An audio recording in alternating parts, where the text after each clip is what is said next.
Hey, before we hop into this episode, let's talk about why your website and digital presence isn't working. Now, I know what you're thinking. Michael, we talk all about the websites all the time. You talk about the websites. The website's a hammer, yada, yada, yada. We get it. But for real, though, it's shocking to me how much guesswork still takes place and how it's having a detrimental effect on what opportunities you are able to leverage. Now, over the last decade, especially for the OG DPBers, you know I've poured my soul into assembling a team that cares deeply about the progress of the retail auto industry, that believes in my mission to enrich and empower dealers to perpetually grow. Now I'm making my amazing marketing team accessible to the Dealer Playbook community so that you can start to thrive rather than merely survive. Right now, we're providing a just-for-you free website diagnostic that will show you exactly what you need to do in a priority sequence so that you can finally get the answers you need. Claim yours by visiting www.flexdealer.com/website audit.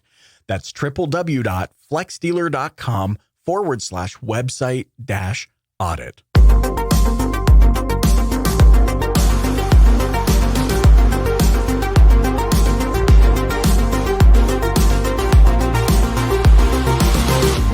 Welcome to this episode of the Dealer Playbook, a podcast that explores what it takes to create a thriving career right here in the retail auto industry. I'm your host, Michael Cirillo, delighted to be joined by Coach Isaac Brown. This dude is crazy when it comes to morning routines, discipline, and accelerating growth. Well, it should come as no surprise, my beloved DPB gang, that human beings, you listening? Human beings are creatures of habit. Even not having habits is a habit when you really think about it. So have you ever heard the saying, success leaves clues? I first realized the depth of that message. Okay, success leaves clues. I first realized the depth of that message as I was overcoming severe suicidal depression. You've all heard about that before. I don't want to dig into it any further. But at the beginning of my path of, life, personal, spiritual, professional development, I noticed, I learned that success leaves clues, and that led me to studying those who had achieved the things that I was hoping to achieve in life. And guess what? They definitely follow certain patterns. I recognize the more I hear the same message from those who have achieved higher levels of success in life, that there are definitely patterns. One pattern that I observed early on, is that that there is importance in developing a morning routine and routines in all facets of your life, personal, spiritual, career, that will help us understand that accelerated growth can happen. And when I say accelerated, because it can happen faster than you probably ever imagined. Coach Isaac Brown, a former NFL and CFL athlete, is a life coach and trainer for the Hamilton Tiger Cats. And we're talking some CFL action for all of those of you listening from across the pond. That's Canadian football. Dare I say the only football, being an Albertan, being from Canada? I don't know. I don't know if I can go that deep. Not only does this dude have the physique of like the mighty 300. But to me, what I observe from that is it's a demonstration of his adoption of healthy habits and routines. It's a demonstration of his ability to help others achieve that success because he understands the discipline and leadership by example that is required. And that's exactly why I'm excited to introduce you to Coach Isaac Brown. My man, thanks so much for joining me on the podcast. Thank you for having me, man. I'm excited. Bro, I've been scrolling up and down your Instagram, and I'm like, if only I could have arms that looked like that. Oh, they're not how they used to be. Hey, not how they used to be, bro. You're not how they used to be is I aspire to be, okay? I hear you. So, but awesome. but the reason I kind of pitch you that way, the reason that I wanted to put that in the intro is because there's nothing worse than hearing about healthy habits and morning routines and discipline from somebody who's got like Cheeto dust on their t-shirt. Yeah. Dorito dust on their t-shirt. It, right? Yeah. And how can you live it? How can you be a trainer to professional football players if you're sitting there like your belly's hanging out over your pants, you're muffin topping it, you're Right. not living it. They're sitting there running drills and you got a Wendy's Baconator in your You can't, man. You can't. But I want to Body ask you language. because like, look, I don't get many professional athletes on the show. Mhm. So I just got to ask you, I know you probably get asked this all the time, but just for the sake of tickling my fancy, what is it like being a pro, like, you know, working so hard, you know, high school, college, all of a sudden NFL and CFL, like you didn't just play in one pro league, you played in 2 pro leagues. Like, what is that like being a professional athlete? Oh, it's different for everyone. You know, I think it really, your personal experience outside of, you know, the way the business is, which is there's a bit of pressure, always competition, you know, fame, all those things. But your personal experience, it really depends on the pedestal that you give that sport in your life, you know. And you know, some guys, that's their identity, and I was one of those guys at a point in time.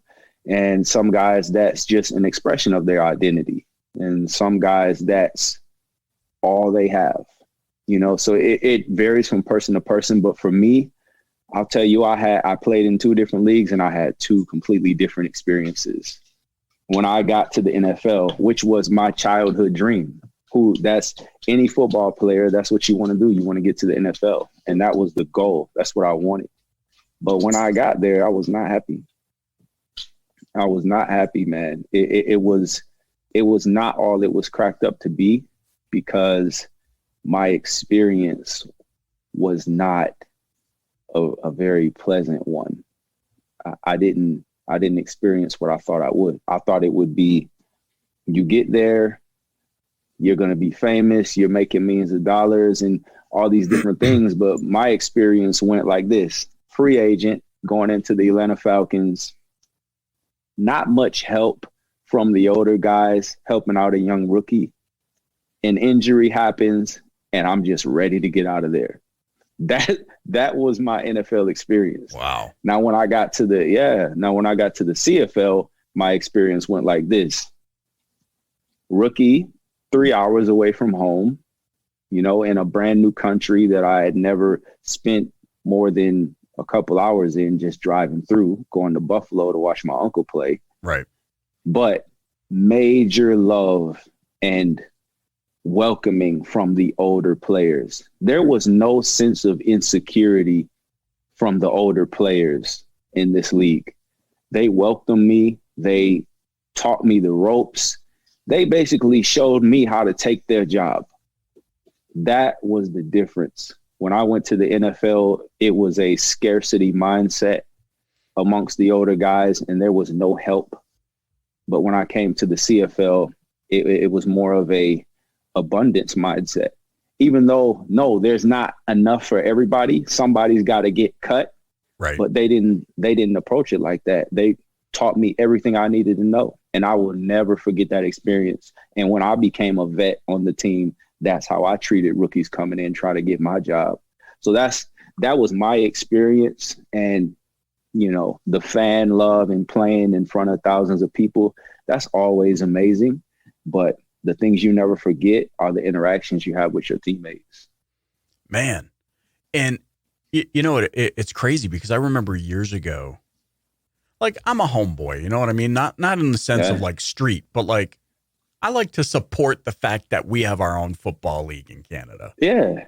You know, when I was in Australia, I was speaking at an event in Australia. My wife and I went to the South Sydney Rabbitohs rugby game, and seeing the pride of like, these people are literally it's not an island. I mean, I think we regard it as a continent now, but they're in the middle of nothing. There is ocean on all sides. And the pride of like them just cheering on their team. And it's not big like the NFL. It's not big like Major League Baseball. It's not big like, you know, how everything in the States is so massive. But I love the fact that 25 minutes from my house, there's a stadium and I can go see the Edmonton Eskimos play a game and feel that energy and that hype. And like, so I love the fact that also you're noticing differences going from CFL to NFL, or from NFL to CFL rather. And I was going to say, is that a Canadian thing? But I don't think it is, because there's a lot, I mean, you're American. There's lots of Americans playing in the Canadian league. So what do you think contributes to that difference in mindset and culture? Oh man, I think it's because we're a smaller league and we're a smaller community. In the NFL, there's 32 teams. Up here, when I played, there was 8. Now there's 9. And it's a smaller community, and, it's like real recognize real. I come in, they know the struggle. They know how it was when they were rookies. And, I'm not saying that every NFL team is like that. And again, that was my personal experience. Right. Maybe I just wasn't in the mind frame, but again, that was my experience, And yeah. Well, I mean, yeah. No, go ahead. Sorry. There was one guy that did help me out tremendously, and he had a connection with me. It was Lawyer Malloy. And Lawyer Malloy was a rookie on the New England Patriots, while my uncle was a veteran on that team. Isn't that wild? That was in 97 or 98. Wow. So I was 13 years old. And then here I am, 22 years old, on the same team with him, right? Wow. That was crazy. And he was like, I'm going to help you out because, I know your uncle and blah, blah, blah.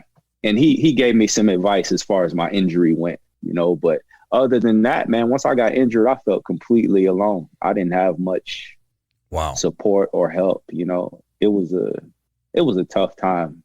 It was a tough time.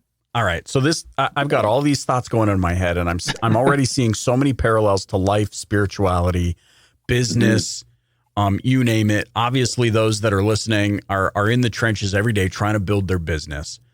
The thing that stands out to me is, you said getting to the NFL was your dream. And I mean, anybody can go online and see your college record, your high school record. They can see everything. In order to get that good, to even be attracted, like to have a league be attracted to you, whether free agent or draft pick or not, you've had to be extremely disciplined your entire life. Was a morning routine something that you adopted early on? Or like, where was your mindset at? Like, how do you actually, as a teenager, I think about myself as a teenager, I didn't want to do anything. Yeah. I just wanted to, hang out with girls and play my guitar and stuff like that. But like to show that level of discipline, is that something you think you were born with? Is it a muscle you learned to develop? Like, how did that play out for you? That's something that I definitely developed. And I developed it for 2 reasons. One was because of passion to be great. And the other was from doing things I loved. So the passion to be great was obviously, I wanted to get up early and work out because I felt like no one else was doing that. I felt like I was getting an edge. But before I started getting up early to work out, I didn't start lifting weights until I was 12. But before that, as far as I can remember, I would get up in the morning, at least maybe 2 or 3 days a week, and go fishing with my grandfather and my father. And we would leave anywhere between 5:30 and 6:30 a.m. And back then, that's super early for a young boy growing up. So getting up in the morning to do something that I loved was pretty easy. Now, I didn't start consistently getting up and training early in the morning until it was time for me to go to college. Because before that, I'm in high school, you got to go to school in the morning, all that stuff, and everything else was taken care of. When I needed it for my own motivation, that was when I started to separate myself. I still remember, you know, our workouts in college would be at 6 a.m., sometimes 5 a.m. And I remember getting up early enough so I could walk or drive over to the stadium and be there before anyone else, because I wanted to be there first, number one, as a leader, and I wanted to be alone. I wanted to get in there and get my mind right before anybody else arrived. And those small muscles that I was working and those skills that I was working, they carry over today, you know, and I didn't even realize what I was doing until nowadays in my life. Now I realize that's what I was doing inadvertently, you know. So now it's nothing to get up at 3 a.m. and, you know, I don't even care, you know, because I know what I'm getting up to do. Right. How do you navigate that when it's something you don't want to do? So like, think about all these people that are showing up to the job. How do we shift that? Like, what do you recommend for shifting it? You spoke about passion, and I couldn't agree more. I think you need to, like, when you have passion, that helps develop drive, and that drive is obviously what's going to, I guess, maybe perhaps give you the encouragement to be disciplined. What about when you hate the job? Is there a way to find passion to get up and get to it, even if it's maybe today something you feel like you don't want to be doing or shouldn't be doing, or whatever the other excuses might be? Yeah, I find my passion is that's the vehicle, or the passion is actually the fuel for the vehicle. You know, I've worked jobs and I did not want to get up. For example, my first 2 off seasons in the Canadian League, I was broke, right? I blew all my NFL money and barely was making anything in the CFL. So when in the off season, I had to work 2 jobs. I worked at GNC and I was a bouncer, and I had to train, right? So I'm getting back home at 3 a.m. because I have to close down the bar, but then I have to get up and train in the morning before I go to GNC for work at 8 or 12. Didn't want to do that. I wanted to get up and train and let that be that. But what was the overarching reason? It was because of what I was shooting and aiming for, you know? So if you're, you know, on a job that you don't want to work, you got to find a bigger reason to get up and show up. And that's just point blank, period. There were days that I did not want to get up and show up for workouts. But the reason I did it was because I wanted to be a great football player. I wanted to be great, you know? So like Ben Newman said, my standard had to override my feelings every single time.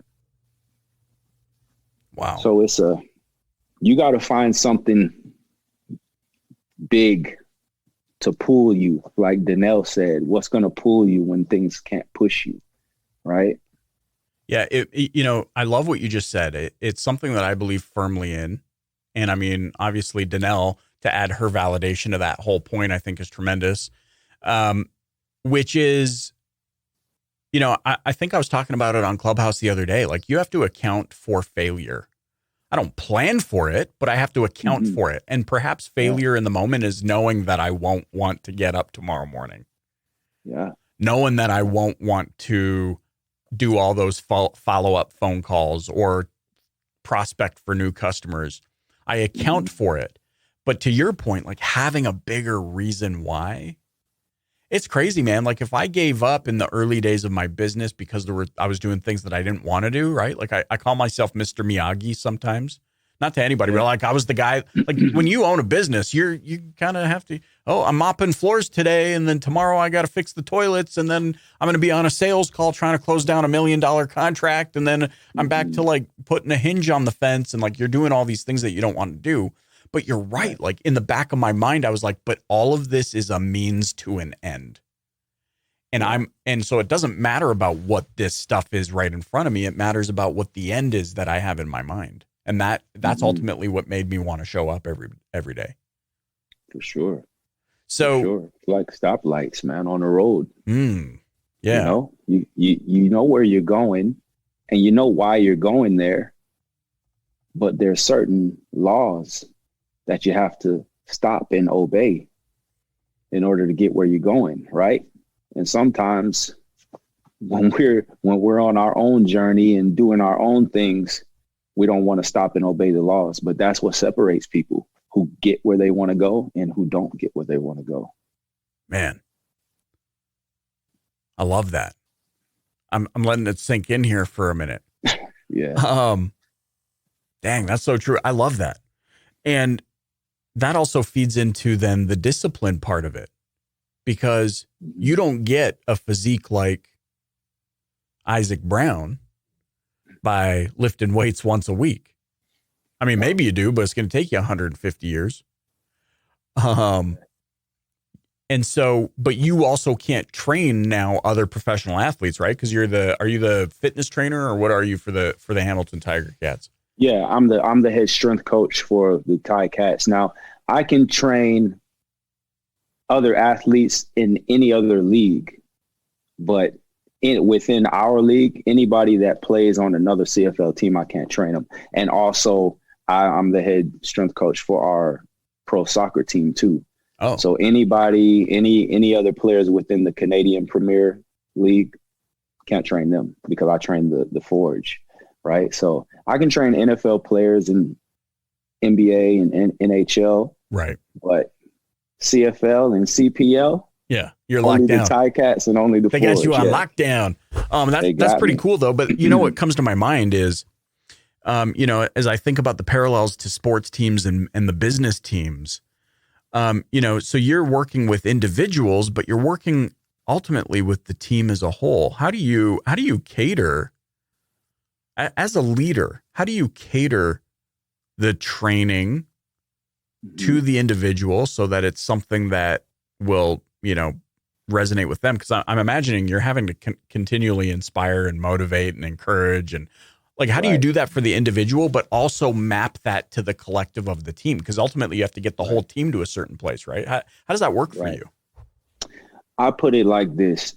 You go to a restaurant, right? And there's how many, so let's say you order steak and potatoes, right? Steak and potatoes is the general meal, but I like my steak rare. You might like yours well done, right? So I, with our guys, I give a general program in season, off season. And from there, I tailor certain movements to to the individual players. For the most part, by position is how I usually do it.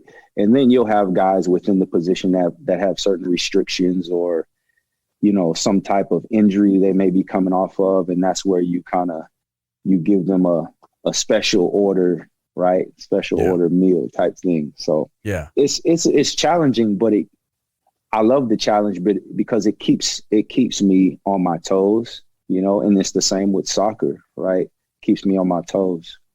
And I love the fact that in this role, like, I don't think there's any clearer example of this outside of fitness where it would just sound ridiculous in any other context. But if you couldn't catch and also pass back the medicine ball, then you failed as a leader. But yet in business, for some reason, it is entirely okay for leaders to not be able to catch, listen with your business ears, to catch and then pass back the medicine ball.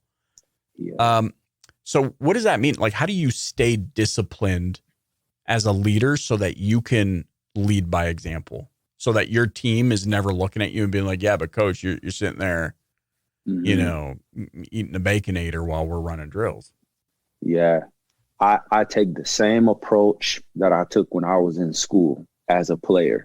Like, like I said, I would show up early because as a leader, I told everyone else to show up early, right? I would give everything I had in the drills. I would do exactly what the coach said. So therefore, whenever I would see a player talking back to the coach or slacking off or loafing, as we call it, I have credibility that I can go get at his head, right? As a coach, it's the same thing. I am a walking mirror.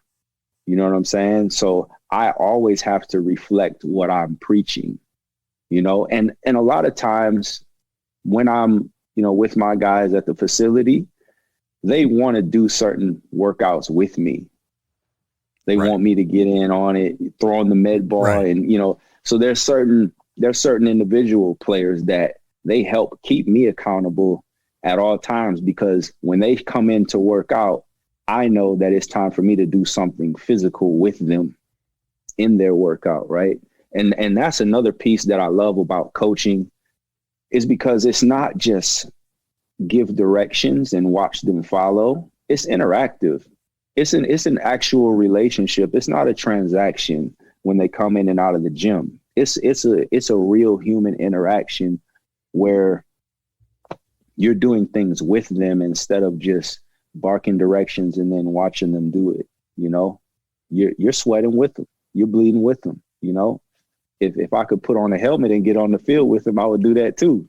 But I'm gonna leave that alone, because I'm removed from the game. I'm removed, but I'm not removed from the weight room. So that's where I participate with them, and it drives them even further.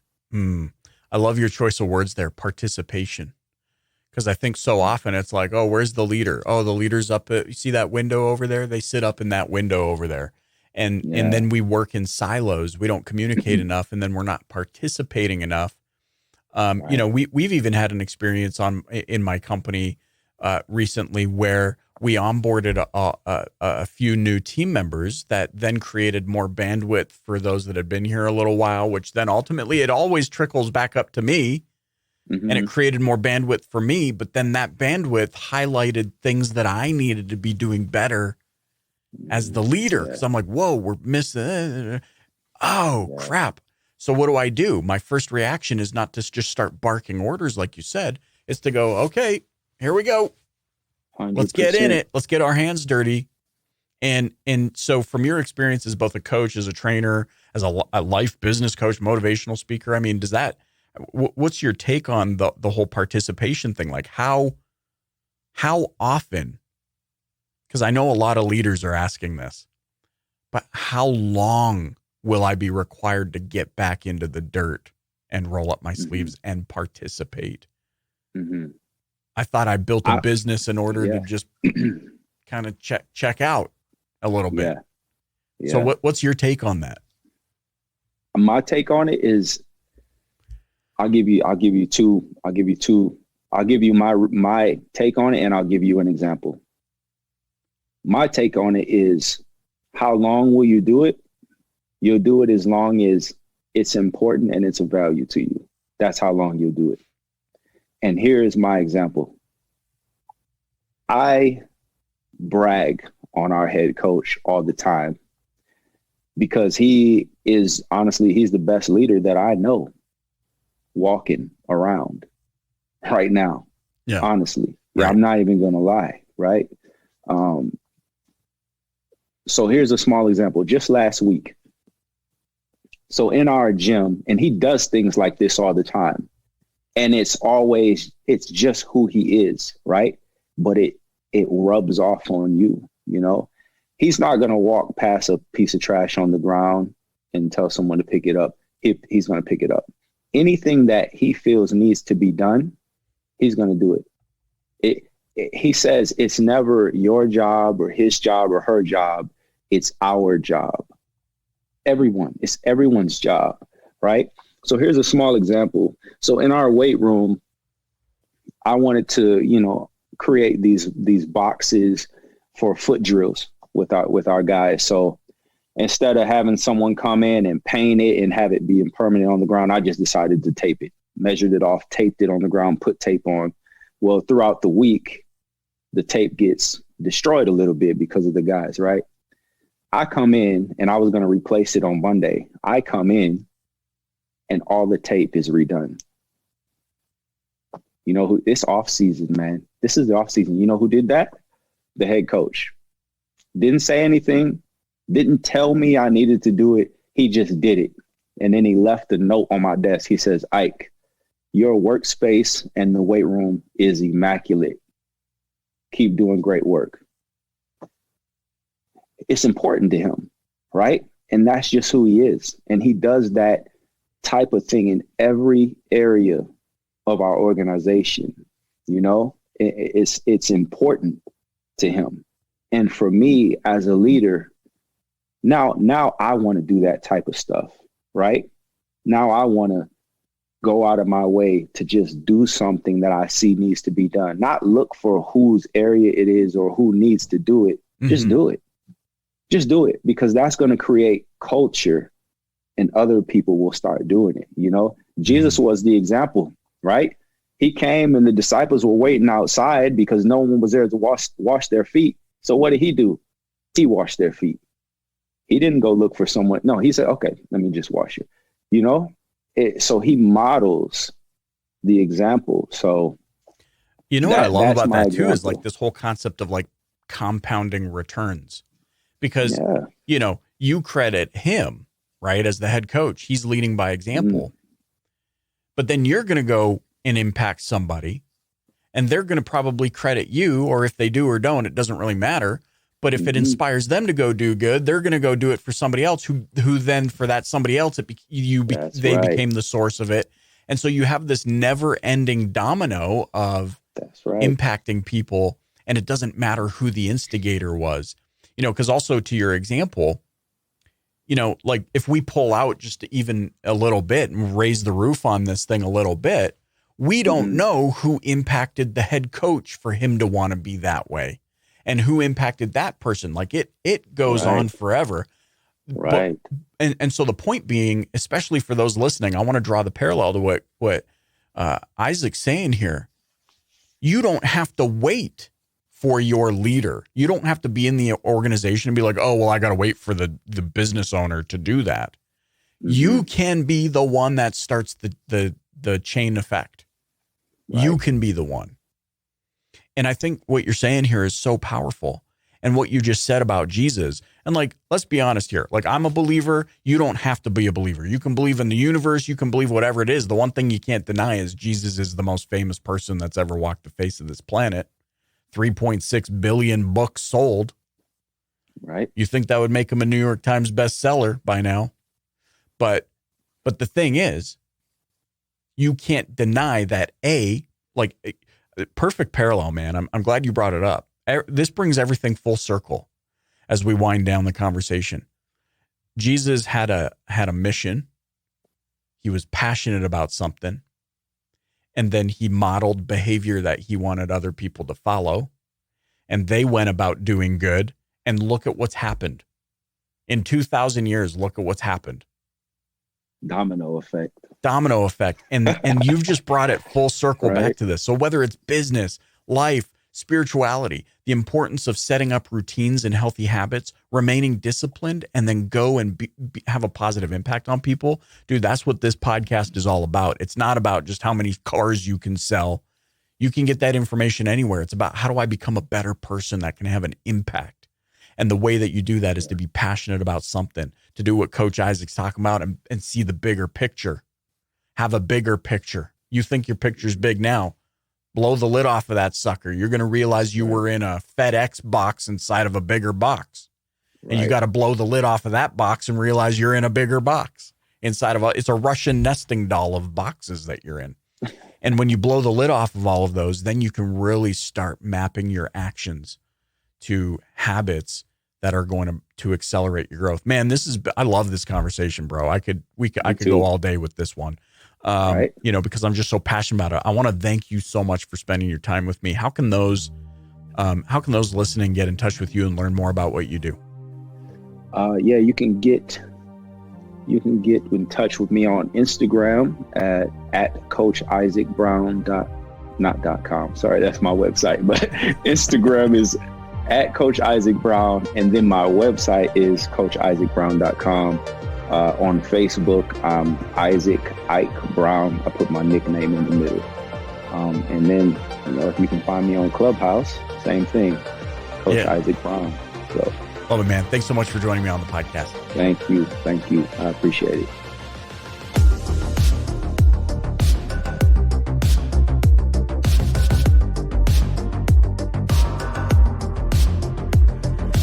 I'm Michael Cirillo, and you've been listening to the Dealer Playbook Podcast. If you haven't yet, please click the subscribe button wherever you're listening right now. Leave a rating or review and share it with a colleague. If you're ready to make big changes in your life and career and want to connect with positive, nurturing automotive professionals, join my exclusive DPB Pro community on Facebook. That's where we share information, ideas, and content that isn't shared anywhere else. I can't wait to meet you there. Thanks for listening.